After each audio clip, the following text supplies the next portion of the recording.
안녕하세요. 치료가 보인다의 원장입니다. 오늘은 우리나라에서 많이 발생하는 암 중 하나인 위암에 대해 말씀드리겠습니다. 평소 속쓰림이나 소화불량이 잦은 분들이 많습니다. 대부분은 일시적인 위장장애로 끝나지만 일부는 위 점막의 변화로 이어질 수 있습니다.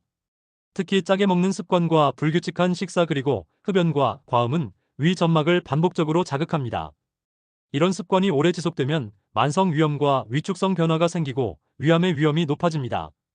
위암은 초기 증상이 거의 없기 때문에 정기적인 검진이 생존율을 좌우합니다. 오늘 이 시간을 통해 위험 신호를 알고 검진과 치료 그리고 예방법까지 차근차근 정리해 드리겠습니다. 먼저 위암이 무엇인지부터 설명드리겠습니다. 위암은 위 점막의 세포가 비정상적으로 자라나는 질환입니다. 위 점막은 음식물과 산에 노출되는 부위이기 때문에 손상과 회복이 반복됩니다. 그 과정에서 세포가 비정상적으로 증식하면 암으로 진행할 수 있습니다. 위암의 중요한 위험 요인으로 헬리코박터 파일로리 감염이 있습니다. 이 균은 위 점막에 염증을 일으키고 장기간 방치되면 위축성 변화와 장상피화생으로 이어질 수 있습니다. 또한 짠 음식과 절임이나 훈제 같은 가공식품의 과다 섭취도 위험을 높입니다. 탄 음식과 아주 뜨거운 음식은 점막을 손상시키기 쉽습니다. 흡연은 혈류와 점막 방어를 악화시키며 알코올은 점막을 직접 자극합니다. 가족력이 있는 분은 같은 환경과 유전적 요인 때문에 위험이 더 높을 수 있습니다. 연령이 올라갈수록 위험은 증가하므로 중년 이후에는 특히 주의해야 합니다. 증상에 대해 말씀드리겠습니다. 초기에는 아무런 특별한 증상이 없거나 소화가 더디고 더부룩한 느낌만 있을 수 있습니다. 밥을 조금만 먹어도 금방 배가 부르거나 명치가 답답한 분도 있습니다. 진행하면 체중이 서서히 줄고 피로감이 늘 수 있습니다. 어지러움이나 창백함이 생기면 출혈에 따른 빈혈일 수 있습니다. 변이 검은색을 띠면 소화관 출혈을 의심해야 합니다. 구토가 반복되거나 삼키기 어려운 느낌이 생긴다면 즉시 검사를 받아야 합니다. 하지만 증상만으로는 위암을 구별하기 어렵습니다. 따라서 증상이 가볍더라도 일정한 간격으로 위내시경을 받는 것이 안전합니다. 검사와 진단 과정을 설명드립니다. 가장 핵심 검사는 위내시경입니다. 위내시경으로 위 점막을 직접 확인하고 의심 부위에서 조직을 채취해 확진합니다. 필요에 따라 복부 단층 촬영으로 암의 범위와 림프절전이 여부를 평가합니다. 암이 점막에만 머물렀는지 근육층까지 침범했는지에 따라 치료가 완전히 달라집니다. 우리나라는 검진 제도가 잘 되어 있어 중년 이후에 정기적으로 내시경을 받을 수 있습니다. 증상이 없어도 검진을 받는 분들이 조기에 발견되어 가벼운 치료로 완치되는 경우가 많습니다. 이제 치료 방법을 단계별로 정리해드리겠습니다. 초기 위암은 내시경 절제술로 병변만 선택적으로 제거할 수 있습니다. 절제 표본의 경계와 깊이 그리고 림프관 침범 여부를 확인해 추가 치료를 결정합니다. 조건이 맞는 초기 병변은 내시경 치료만으로도 완치를 기대할 수 있습니다. 암이 더 진행된 경우에는 수술이 필요합니다. 종양의 위치와 크기에 따라 위의 일부를 절제하거나 전체를 절제하기도 합니다.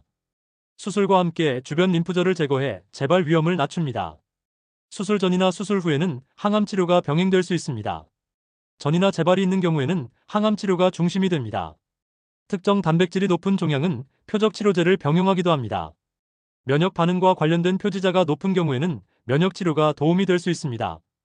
치료의 목표는 생존 연장과 증상 완화 그리고 삶의 질 개선입니다.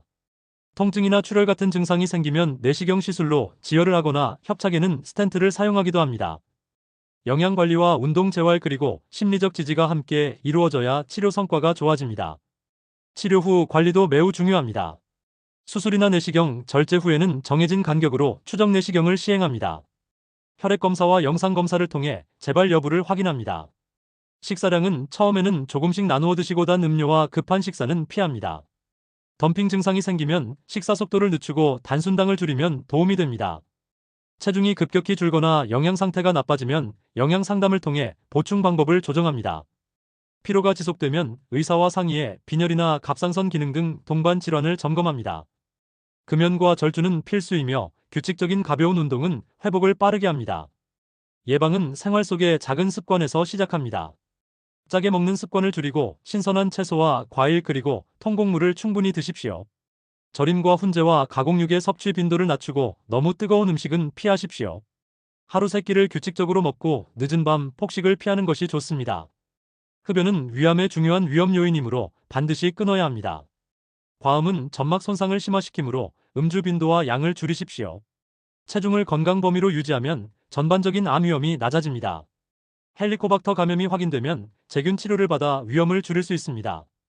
가족력이 있거나 과거에 전구병변이 있었던 분은 주치의와 검진 간격을 상의하십시오. 정기적인 위내시경은 증상이 없어도 자신을 지키는 가장 확실한 방법입니다. 마무리하겠습니다. 위암은 초기 발견이 무엇보다 중요합니다. 증상이 없더라도 정기적으로 검진을 받고 생활습관을 관리하면 위험을 크게 줄일 수 있습니다. 속쓰림과 조기 포만감, 체중 감소와 흑색병 같은 신호가 보이면 검사를 미루지 마십시오. 여러분의 건강은 작은 실천에서 시작됩니다. 오늘도 건강한 하루 보내시기 바랍니다.